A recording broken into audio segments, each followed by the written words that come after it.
All right, today we are going to take a way deeper dive into the ICD-10 CM coding conventions and guidelines. Again, this is our diagnosis code set that's used across all entities. The ICD-10 CM official coding guidelines are available on the NCHS website and are updated each October 1st. The official guidelines include both inpatient and outpatient, and it's important for CDI professionals to be aware of new revised and deleted codes as well as changes to the coding guidelines.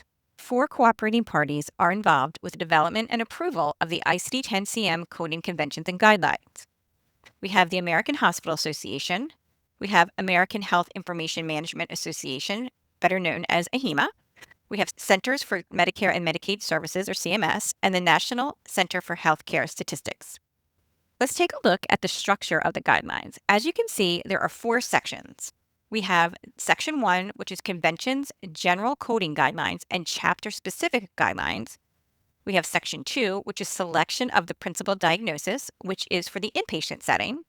We have Section 3, Reporting of Additional Diagnosis, also for the inpatient setting. And then we have Section 4, which is Diagnostic Coding and Reporting Guidelines for Outpatient Services. And so you have this document that is in your materials. And again, the title is ICD-10-CM Official Guidelines for Coding and Reporting. So all of these guidelines are in this document. So make sure that you have this document open as we're going through, and you can either print it off or you can make notes. And again, it is pretty lengthy.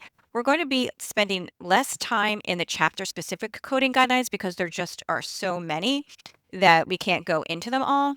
We're going to be going over the conventions, and there's 19 of them. Then we're going to be going over the general coding guidelines. And then we're going to maybe touch on a few chapter specific, but again, as you can see, there's so many that there's just not possible for us to go into all of these detail, but something for you to be aware of that they're there. And then we have the Section 2, which is Selection of the Principal Diagnosis, and we'll be going over that as well. Section 3, Reporting of Additional Diagnosis, and Section 4. So all of this will be over the course of the next 2 weeks. I tried to keep them to 5 to 6 minutes long, so it's not too much in one setting. If you want to listen to more per day. Again, all of the coding guidelines are very important, but there's just some guidelines that we use more throughout our day-to-day than others. Okay, so one thing I do want to show you is that I've highlighted a couple of key areas in here that I think are important. So peppered throughout your document, you will see some highlights from me that I think are extra important. Again, all of the coding guidelines are extremely important. However, there are some that we use more in our day-to-day than others. So I've highlighted a few things in here. Those are ones, again, you want to pay particularly attention to and really have a firm understanding. This with convention, for instance, is used almost every single time we're looking up a code in the ICD-10-CM, we're looking at this with convention. In the series to come, which we'll cover about over the next 2 weeks, as I said, we'll go in greater detail of what these mean and we'll see examples.